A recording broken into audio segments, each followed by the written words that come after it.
Il ne se passe pas un jour sans que l'on entende parler de l'anticyclone des Açores. Or, les Açores, ce n'est pas qu'un phénomène météorologique. C'est d'abord un archipel d'origine volcanique situé au large de l'océan Atlantique dont la découverte a débuté au XVe siècle. C'est le navigateur Diego da Silva qui, le premier, débarqua sur l'île de Santa Maria en l'an de grâce 1427. Ces terres ont d'abord eu un rôle stratégique en tant que base avancée pour les conquêtes de la formidable expansion maritime et coloniale portugaise. Nous sommes ici au beau milieu de l'océan Atlantique, entre le Portugal et le continent nord-américain, dans l'archipel des Açores. Composé de 9 îles, c'est une destination nature par excellence, le paradis de l'écotourisme. Allez, faisons une petite escale à São Miguel, la plus grande île de l'archipel. On y va. São Miguel est l'île volcanique par excellence. Ses nombreuses calderas et ses lacs aux végétations luxuriantes attestent de l'intense activité souterraine. Malgré les éruptions successives, elle est l'île la plus peuplée de l'archipel avec un peu plus de 130 000 habitants. Sa capitale, Punta Delgada, était à l'origine une simple bourgade de pêcheurs avant de devenir la plus grande ville des Açores. L'agglomération s'agrandit et se fortifie au XVIe et XVIIe siècle pour faire face aux attaques des pirates et des corsaires. Couvents, églises et maisons seigneuriales constituent son centre historique et témoignent de l'opulence de l'époque.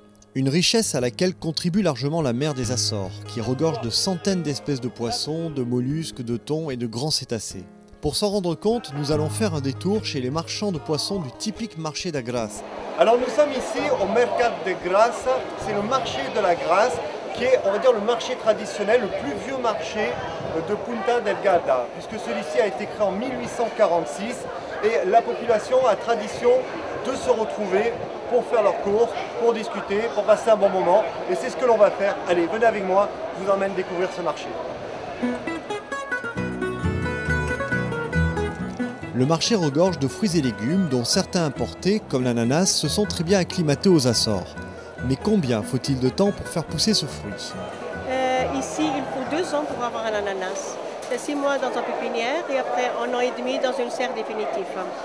Et pour reconnaître un bon ananas, ce n'est pas la taille de l'ananas, mais la taille des écailles surtout. Si elles sont grandes et plates comme des grands yeux, c'est bon. Même s'ils sont la taille d'un orange, c'est comme ça. Et des petites couronnes. Alors, c'est vrai que les ananas des Açores sont absolument délicieux. Je suis en train de les goûter, ils sont parfumés, sucrés comme il faut. C'est vraiment très bon. Allez, on va goûter notre produit. Venez.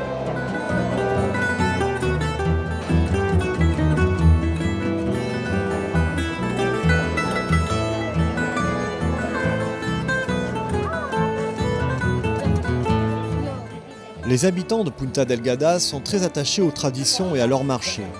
Des fleurs, des fruits, mais aussi des légumes qu'on ne s'attend pas vraiment à voir sous ces latitudes, tels l'igname, cette sorte de patate que la communauté bretonne implantée sur l'île en 1500 appelée les mignons.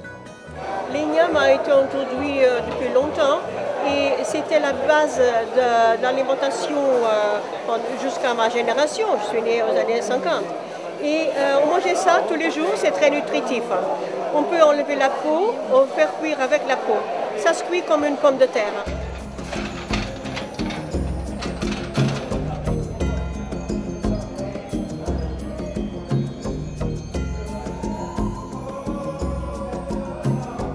Un repas aux Açores ne saurait s'envisager sans poisson. Sur les étals, on découpe, on étripe et on débite en tranches. La richesse de la faune sous-marine éclate ici au grand jour. Il y en a pour tous les goûts et toutes les bourses et les poissonniers ne chôment pas. Mais il est l'heure de passer à table et je vais vous retrouver dans les montagnes, sur les rives d'un lac, là où la terre parle, pour vous proposer de déguster un pot-au-feu tout à fait original.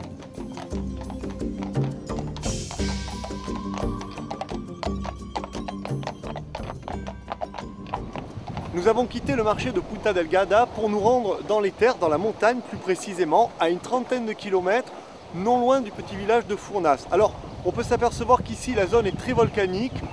Juste derrière, on peut voir par exemple les fumerolles et les habitants du village, les habitants du cru, utilisent justement cette activité naturelle pour préparer une spécialité que l'on appelle le cuzudo. Alors le cuzudo, c'est un petit peu le pot-au-feu local et ici on a creusé des cavités et on se sert de la chaleur de la terre pour faire cuire ce plat. On va voir tout de suite comment ça se passe, c'est juste derrière.